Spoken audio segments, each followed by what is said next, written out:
Someone you love is going to die. So are you. You already know this, and you spend most of your life not thinking about it. But here's something strange. When it happens, what you'll feel, the need to not just leave the body, but to mark the spot, to keep something of them, to come back and visit, is one of the oldest instincts we have, older than farming, older than cities, maybe older than our own species. The first time a human refused to walk away from a dead body and buried it instead, something switched on that had never existed before. And it is still switched on inside you. To see how strange that is, you have to look at the rest of the living world. For almost every animal that has ever lived, death is simply an ending. A body is left where it falls. It becomes food, or it becomes dust, and the living move on without a backward glance. There are a few exceptions that tug at us. Elephants will stop and touch the bones of their dead, turning them over gently with their trunks. Some mothers in the ape world will carry a dead infant for days, unable to put it down. So the seed of something is there, but as far as we know, no other animal digs graves, lays its dead out with care, places gifts beside them, and returns to the same place to remember.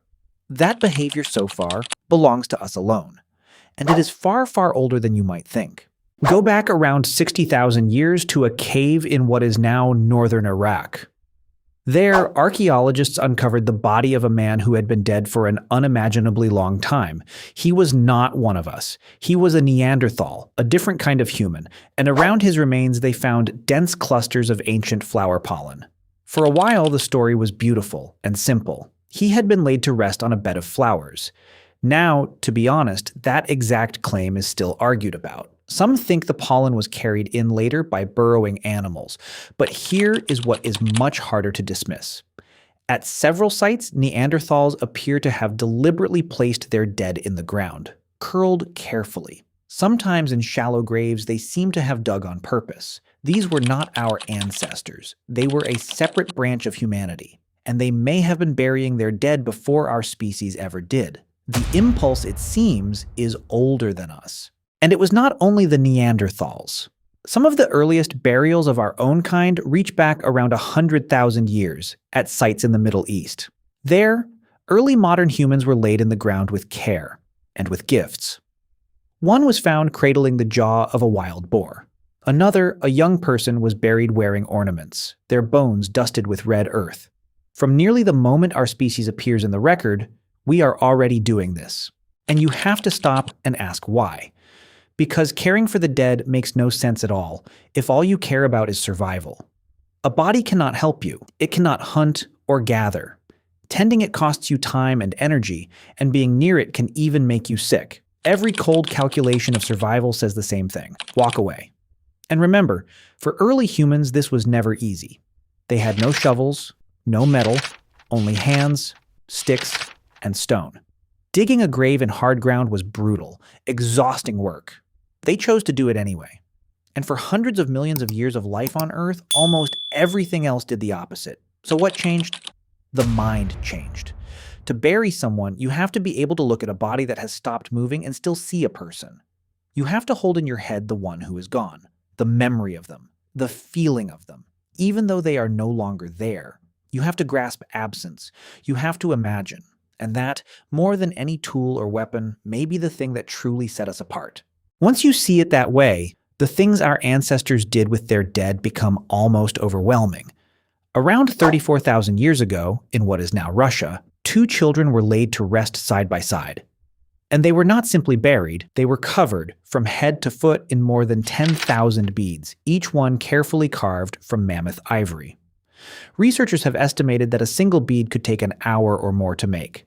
10,000 of them is years of human work. Picture that. People living on the very edge of survival in a brutal Ice Age world where every hour and every calorie counted. And they chose to spend years of labor honoring 2 children who had already died. They were not trying to survive when they did that. They were saying something, that these 2 mattered, that they deserved beauty and care and a proper goodbye. Whatever those people believed was happening to those children, it was worth more to them than almost anything else they owned. And this is where it becomes genuinely strange. Because to bury someone with gifts, with food, with things they might need, only makes sense if some part of you believes they are not entirely gone, that they have gone somewhere, that the story is not over. Across the ancient world, again and again, we find the dead sent off with tools, with ornaments, with food for a journey. And that single idea, that the dead continue, may be one of the earliest roots of religion, one of the first hints of an afterlife, one of the first times a human looked past the visible world and imagined another one behind it. But think about what that same power really is. The ability to picture something that is not in front of you, to hold in your mind a place you have never been, a person who is no longer here, a tomorrow that has not yet come. The very same machinery that lets you grieve is the machinery that lets you dream and plan and hope and tell a story. Caring for the dead and imagining a future may be, at the root, the exact same human gift. We are the animal that can picture what is absent. And it may have begun at a graveside. And once it began, it never stopped. The ways humans honor their dead are almost endless, and they stretch across every corner of the earth. In burials tens of thousands of years old, on different continents, we find the same striking thing again and again. Red ochre, a reddish earth, the color of blood, the color of life, sprinkled over the body as if to give its warmth back. Different peoples, who never met, who lived whole ages apart, all reached for the same red dust. Some peoples buried their dead beneath the very floors of their homes, keeping them close, tending them so that the family who had gone never fully left. Others gave their dead to fire, or to the open sky on high places, letting them return to the world another way. The methods could not be more different, but underneath all of them is one unbroken human refusal. The refusal to simply discard someone, to do nothing.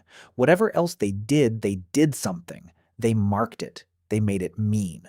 And for most of human history, the dead were never really thought of as gone. They became something else. Ancestors. Elders who had simply moved on ahead of you, but who could still be spoken to, honored, asked for help, felt watching over the family in the dark.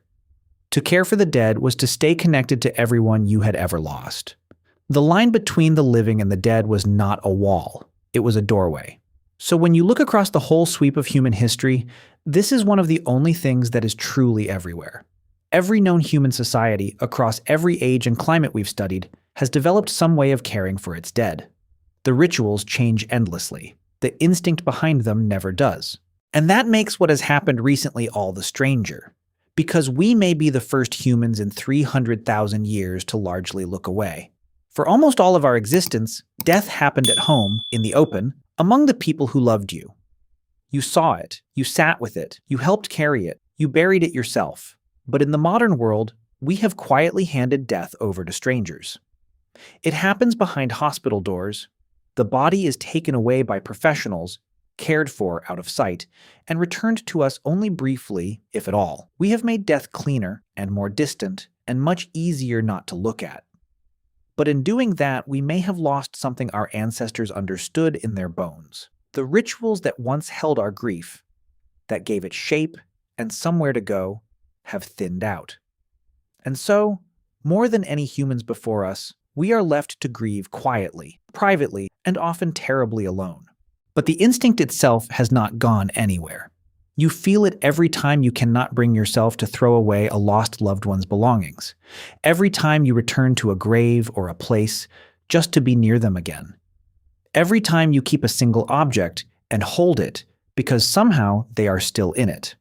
For 300,000 years, your ancestors stood at the edge of that same darkness, and they answered it the only way humans ever have.